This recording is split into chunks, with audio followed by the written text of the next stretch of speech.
Welcome back to LaNise Spicey, and today we are going to be cooking a delicious, easy meal that I'm sure you're going to love. But why don't you just click that subscribe button and the notification button and the like, because we're going to be having new content for you that I'm sure you'll love. So today we're going to be making my quick fried rice recipe, and we're going to add a little spice to it, if you know what I mean, a little flavor. And it's really easy, affordable, and I'm sure you're going to love it. So let's go ahead and get started with the video. So the first thing I did was I heated my pan and I put a little olive oil, let that warm up, because you want to, have that kind of heated up. So I'm just gonna kind of swizzle that around. And while I was doing that, I had already cut up some bell pepper and onions, and I had put it in the freezer. Now I do this because I use bell peppers and onions in so many dishes, it just makes it easier. See, that's what I have in the bag, and I just pour it in there so it's ready to go. So I'm kind of warming that up in the oil. And then next I'm going to take some of my garlic. Now this is garlic cloves that are freezer dry. This makes cooking so much easier. You don't have to cut up garlic each time.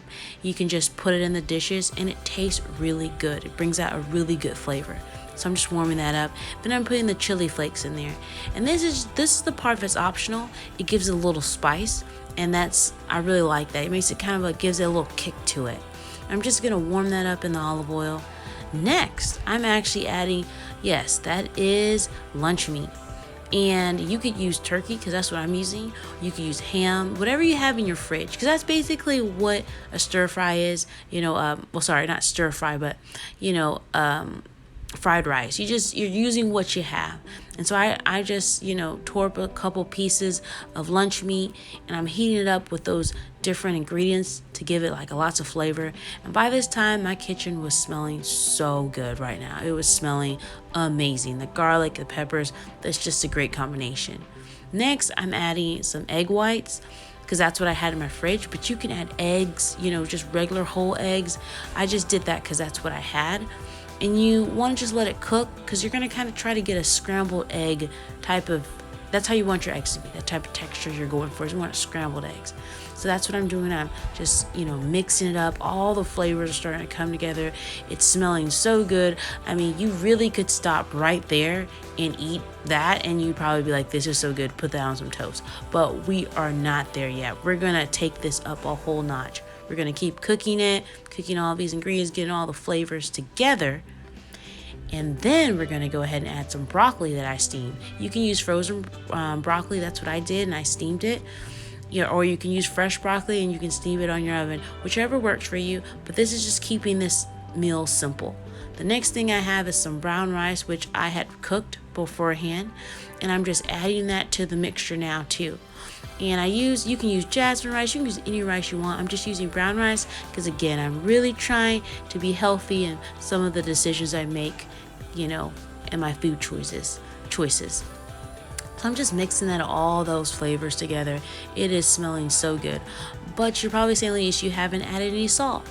Well, that's because you don't need to add salt when you're using something like soy sauce, which is basically what I'm using there. But I'm actually using a thing called amino acids. And this is by the Bragg's brand, and it's like an alternative to soy sauce. But you can use soy sauce, you can use reduced sodium soy sauce. It'll all work. It tastes so good. So yeah, just put that in there, but don't be too heavy-handed with it. I may add a little bit more, but you don't really have to do that because you don't want it to be too salty. And you can always add a little bit more once you finish and you taste it. So I added also a little bit more chili flakes because, and voila. And there we go, a delicious meal. It was made like within 10 minutes, 5 minutes. It's quick, easy, and affordable. College kids can do it. If you're in a hurry, you don't want to go grocery shopping, you probably have these things in your cupboard. So yeah, it's a great meal. It feeds like 5 people. So I just want to tell y'all, thank you for watching. I appreciate you. And as always, spice out until next time. Bye.